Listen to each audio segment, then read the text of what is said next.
はいどうも、キスケです。今回は最新バージョン、公演校アップデート情報をまとめていきます。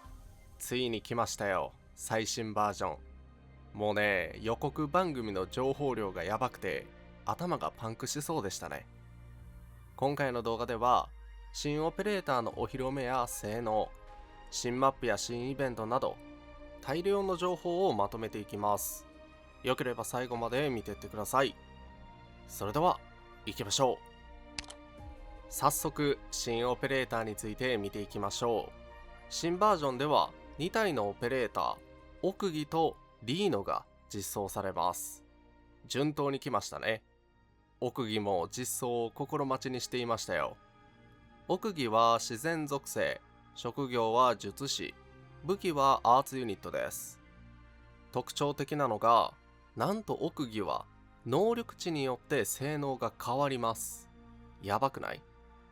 性能の切り替え方法は、能力値の知性か意志、どちらかが高いかによって切り替わります。簡単に説明すると、知性が高ければ火力特化、意志が高ければサポート特化と使い分けることができると。これは周年で出すような性能なんじゃないかって思っちゃうんですけど、やばいですよね。で、肝心の性能なんですが、通常攻撃以外の性能は、知性が高いか、意志が高いかによって変化します。知性が高い火力特化の場合、戦技は高い自然ダメージを与え、自然付着を付与します。シンプルなアーツ付着系のスキルですよね。連携技は、自然付着が付与されるか、2段以上の他のアーツ付着状態になった時に発動可能で、ヒットした敵の行動が遅くなり、その敵と周囲にいる敵の自然ダメージと寒冷ダメージが増加します。さらに連携技の効果中、奥義の戦技がヒットすると2段目の高いダメージを与えます。戦技から連携、連携から戦技という動きで大ダメージを狙えるということですよね。そして必殺技。奥義が必殺技を発動すると破壊陣を生成し、範囲内の敵に自然ダメージ、範囲内の敵を強制的に腐食状態にします。さらに、破壊陣の中にいる敵に襲撃または重攻撃がヒットすると最大2回の追加ダメージを与えます。その後、必殺技が切り替わります。切り替わった必殺技を発動すると、前方範囲に高い自然ダメージを与えます。強制腐食と範囲ダメージ、さらに必殺技が切り替わるという、とんでもない性能ですよね。で、これがサポート特化になった場合、知性より意志が高くなった場合ですよね。性能が変化します。大まかな性能は同じなんですが、戦技に関しては、ダメージが落ちる代わりに敵を中心に引き寄せるようになります。ギルベルトの襲敵みたいな感じですよね。で、連携技は発動条件がアーツ付着された場合に変更され、再度同じアーツ付着を付与するようになります。イメージとしてはフローライトとかアンタルの連携技みたいな感じです。そして必殺技は腐食状態を付与する効果がアーツ付着状態の敵に再度同じアーツ付着を付与する効果に変化します。つまり知性が高ければ奥義自身がダメージを出せて、意志が高ければアーツ付着を主軸にするパーティーをサポートできるということですよね。いやちょっとね、性能が複雑すぎてパンクしてしまいます。続いてリーノ。リーノは電磁属性、職業は補助、武器は長い武器です。ゴリゴリのヒーラー兼バッファーで性能は割とシンプル。まず戦技を発動すると少量の SP を消費し、ライブモードに切り替わります。このライブモード中はチーム全員の攻撃力アップ、範囲内のオペレーターを治療、さらに一定時間ごとに追加攻撃が発動します。シンプルな性能なんですが、消費 SP が少ないというのと汎用性のある攻撃力バフ、さらに HP 回復までついた優秀なスキルです。連携技はライブモード中、敵がアーツ以上またはアーツ以上が消費された時に発動可能。操作中のオペレーターを治療し、さらに自身の必殺チャージを追加で回復します。こちらもシンプルですよね。HP 回復と必殺技の回転率が上がる効果です。そして必殺技。リーノが必殺技を発動すると、チーム全員を治療し、範囲内の敵を強制的に感電。さらに、一定時間、パフォーマンスモードに切り替わります。このパフォーマンス中は、味方オペレーターの攻撃力を増加させるだけではなく、味方オペレーターに電磁増幅と自然増幅を付与。さらに、範囲内の敵を持続的に攻撃します。やばいね。すべてのスキルに HP 回復がついていて、連携技に必殺チャージもあって、必殺技は電磁増幅と自然増幅ですよ。てんこ盛りすぎる。特に必殺技では敵を感電状態にしますから、ゾアンとの相性はピカイチでしょうね。自然増幅もついてるんで、奥義とも相性が良さそうです。そしてこの2人のオペレーターの実装に伴い、それぞれのモチーフ武器も紹介されてます。奥義はアーツユニット。これなんて読むんでしょうか。42式ちょっとわかんないですね。で、気質が知性と必殺技効率アップと奮発。リーノは長い武器のプリズムナイトデビュー。意志と回復効率アップと治療です。今のうちに気質を集めておきましょう。ここからは新バージョンで追加されるコンテンツやイベントについて。まず戦争残響。こちらは常設の戦闘コンテンツになります。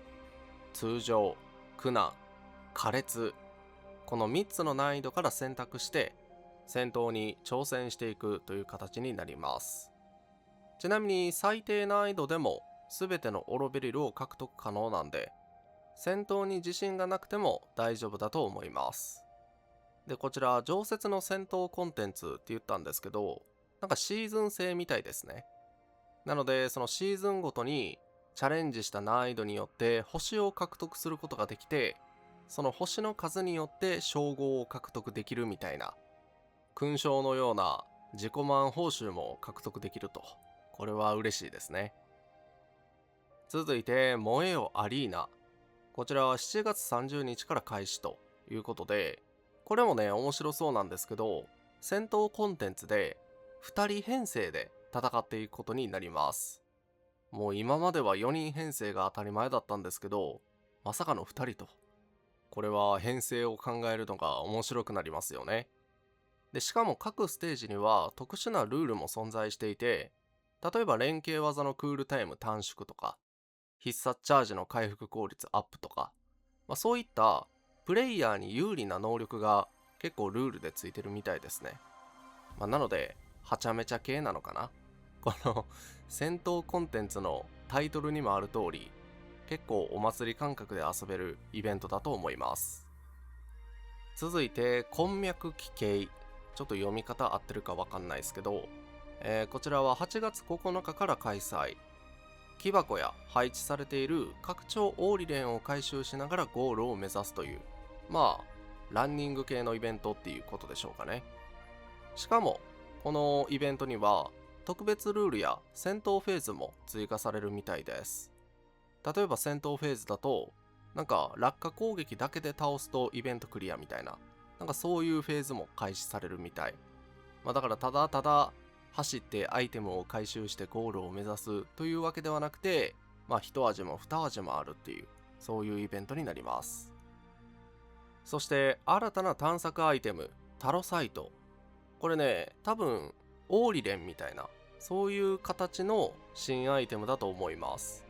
で、このタロサイトというアイテムを回収すると、交換所で交換できるみたいなんですよね。この交換所には写真で撮れるポーズとか、あと装備の設計図とか、なんとレコードとかも交換できるみたいなんで、結構重要な探索アイテムになってるんじゃないかなと思います。そして写真撮影機能の拡張ということで、これはね個人的にちょっと嬉しい。撮影するときにオペレーターを自由に移動させたりとか、あと各オペレーターで撮れるポーズの追加とか、そういうのがいろいろ拡張されるみたいです。これは写真撮影に力が入っちゃいますよね。ここからは新機能先取り情報ということで、まずはメイン任務先行開放。これはアップデ後、イベント画面からいきなり第2章に入れるということで、よくあるやつですよね。ゲームを始めてすぐ無料のストーリーを楽しみたいという方は、イベント画面から突入できるということになります。で、ちなみにこの方法で突入すると、レベルやステータスが第2章の基準に統一されます。これもありがたい話ですよね。お次は武庫装備ボックス。これはオペレーターの体験イベントをクリアすると獲得できるみたいで、このボックスを開くと、そのオペレーターに適した装備を受け取れるようになります。いや、これね、地味にすごく嬉しくて、やっぱ定期的に装備が追加されるわけじゃないですか。ってことは、工業を発展させてからじゃないと新オペレーターの装備を作れないみたいなタイミングがよくあったんですよね。それが緩和されるっていうことだと思います。嬉しいね。そしてこっからは絆の祝典ということで、ものすごく豪華な無料報酬が大量に配られます。なんだこれはっていうぐらいの量なんで、ちょっと見ていきますか。まずはシリアルコード、ステッカーと折金券で読み方合ってんのかな。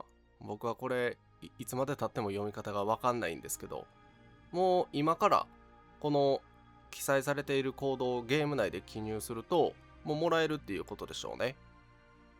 そして予告特別番組を記念してオロベリル2000、お金が1万2000、育成素材が10個ずつぐらい配られます。これもすごいよね。で、配布日時が7月の10日から、配布終了が7月の24ということで、ゲームにログインするだけでメールに送られるんで、2000タダでもらえます。やばいね。そして絆の特典。これは3日間のスタンプラリーがおそらくゲーム内に追加されると思うんですけど、なんとこちらの特典ではオロベリルが3000個、通常スカウト券が5枚、そして謎の片手剣ファーサイトという武器がもらえます。こちら星6武器になってますね。いや、すごくね。さっき2000で今回3000、ログインするだけで5000個オロベリルが無料でもらえるっていうことになりますよね。すごっ。そして幸運スクラッチ。